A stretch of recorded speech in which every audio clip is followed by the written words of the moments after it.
रामकृष्ण हरी. रामकृष्ण हरी.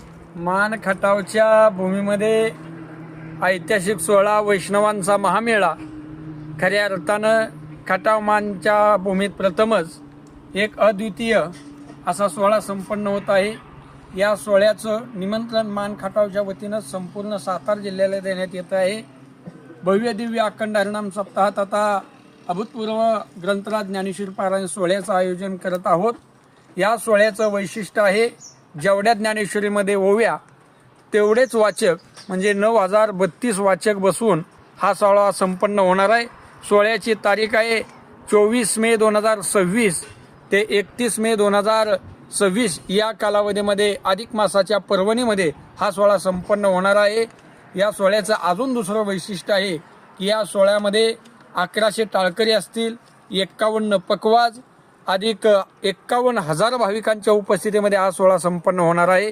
तरी मान खटावमधील सर्व भाविक भक्तांना विनंती आहे की या ऐतिहासिक सोहळ्याचे साक्षीदार व्हा आणि या सोहळ्यामध्ये आपला तनमन धनाने सहभाग असावा एवढीच विनंती करतो.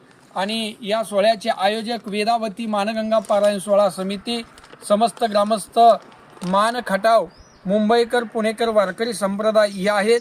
त्यामुळं प्रत्येकाने हा सोहळा आपलाच आहे असं म्हणून प्रत्येकाने या सोहळ्यामध्ये सहभागी व्हायचे आहे. अधिक या सोहळ्यामध्ये प्रत्येक विभागातून रोज संध्याकाळी भाकरीचा प्रसाद या ठिकाणी येणार आहे.